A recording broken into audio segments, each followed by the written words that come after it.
Ini bahwa ijazahnya Pak Jokowi itu yang diteliti oleh Pak Roy Suryo dan teman-teman itu apa yang diteliti oleh Pak Roy Suryo itu sebenarnya keliru begitu? Keliru. Ini sebenarnya barisan sakit hati. Sudah dendam. Oh, kenapa barisan? Dendam dan belum move on. Dulu saya pernah sama-sama dengan mereka. Oh gitu. Saya ada di sama-sama. Dalam Fufu Fafa. Oh, dalam Fufu Fafa. Oh, oke. Gulingkan Jokowi kan saya sama-sama. Tapi karena permainan mereka ini sudah terlalu berlebihan. Orang ini move on supaya negara ini kita sama-sama urus jadi baik. Kalau kita benci, kapan negara kita akan baik?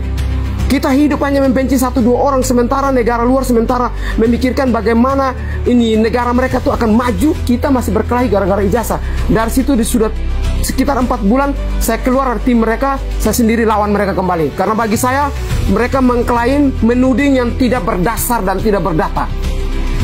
Yang terlibat dalam itu kan Pak Roy Suryo dan teman-temannya. Ya. Ada yang lain lagi itu? Banyak. Itu ibu-ibu.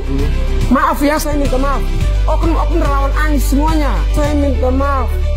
Oknum-oknum relawan Anies semuanya. Ini berarti di balik proyek ijazah ini ada relawan Anies gitu? Oknum-oknum, tidak semuanya. Yang sakit hati dengan Jokowi, yang dibawa oleh Kojunuddin, dibawa oleh Roy Suryo dan kawan-kawan untuk aksi di UGM, aksi di mana-mana. Ini orang-orang, coba Om Irjen tanya, kenal Frit Alorboy tidak? Waktu demo di KPU, saya yang pimpin mereka, saya yang korlap.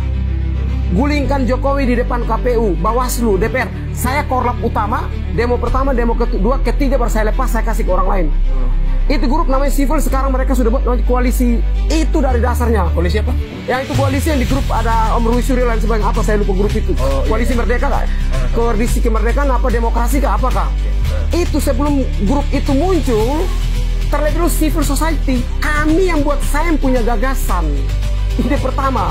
Berarti ini murni pasukan sakit hati. Barisan sakit hati. Itu orang-orang tuh.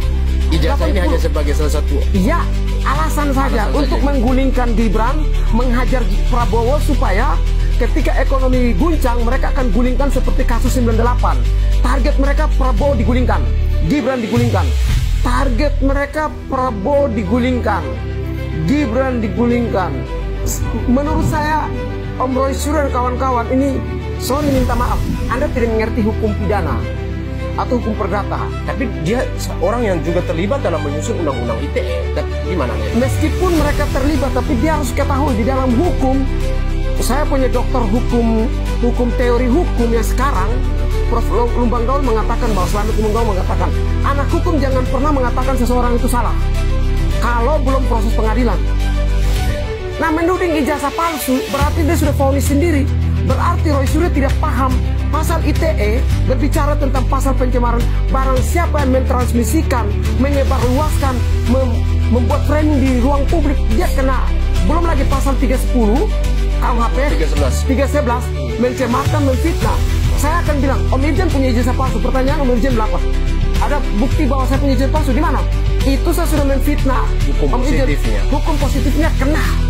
Jadi pahami dulu sebelum seorang dokter tapi tidak mengerti tentang hukum, jangan asal-asal menuding orang punya ijazah palsu.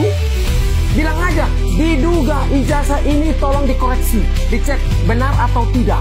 Begitu cara pembahasan hukumnya.